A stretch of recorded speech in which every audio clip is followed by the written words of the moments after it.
Curiosity ಇದೆ ಆಡಿಯನ್ಸ್ಗೆ ಇನ್ನು ನನ್ನ ಬಗ್ಗೆ ತಿಳ್ಕೊಬೇಕು ಅಂದರೆ ಅದು ಆ್ಯಕ್ಚುಲಿ ಅದನ್ನ ನಾನು ನನ್ನ ಪಾತ್ರಕ್ಕೆ ಡೈವರ್ಟ್ ಮಾಡೋಕ್ಕೆ ಇಷ್ಟಪಡ್ತೀನಿ. ಈಗ ಏನಿದ್ರು ಸೋಷಿಯಲ್ ಮೀಡಿಯಾ ಜಮಾನ. ಸೋಷಿಯಲ್ ಮೀಡಿಯಾದಿಂದ ದೂರ ಇರೋದಕ್ಕೆ ಕಾರಣ ಏನು? ಒಂದಷ್ಟು ದಿನಗಳ ಕಾಲ ಇನ್ಸ್ಟಾಗ್ರಾಮ್ ಅಲ್ಲಿ ಆಗಿರ್ಬೋದು, ಸೋಷಿಯಲ್ ಮೀಡಿಯಾದಲ್ಲಿ ಆಗಿರ್ಬೋದು ಆಕ್ಟಿವ್ ಆಗಿದ್ರಿ. ಇತ್ತೀಚಿನ ದಿನಗಳಲ್ಲಿ ಅದನ್ನು ಕೂಡ ಡಿಲೀಟ್ ಮಾಡಿದ್ರ. ಯಾಕೆ, ಏನಾಯ್ತು ಅಂತ? ಅಂದರೆ ಫಸ್ಟು ಸೋಷಿಯಲ್ ಮೀಡಿಯಾ ಬಂದಾಗ ಆಬ್ವಿಯಸ್ಲಿ ಒಂದು ಕ್ಯೂರಿಯಾಸಿಟಿ ಇರುತ್ತೆ. ಆವಾಗ ಒಂದು ಮೋರ್ ದೆನ್ 8-9 ಇಯರ್ಸ್ ಬ್ಯಾಕ್ ಆ ಕ್ಯೂರಿಯಾಸಿಟಿಯಿಂದ ಓಪನ್ ಮಾಡಿದ್ದೆ.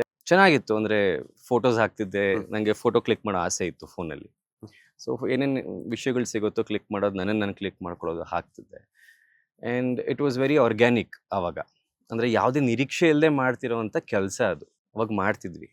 ಅದೇನಾಗಿದೆ, ಆ ಒಂದು ಪ್ಲ್ಯಾಟ್ಫಾರ್ಮ್ ತುಂಬ ದೊಡ್ಡ ಮಟ್ಟಕ್ಕೆ ಬೆಳೆದಿದೆ ಇವಾಗ.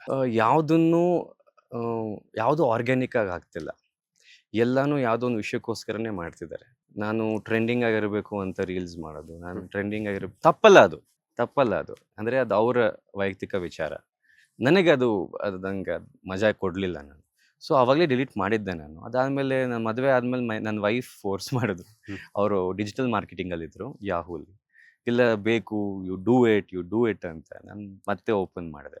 ಇನ್ನೊಂದು ಕಾರಣ ಏನಕ್ಕೆ ಓಪನ್ ಮಾಡಿದ್ದು ಅಂದರೆ ತುಂಬ ಫೇಕ್ ಅಕೌಂಟ್ಸ್ಗಳು ಬರ್ತಿತ್ತು ನನ್ನ ಹೆಸರಲ್ಲಿ.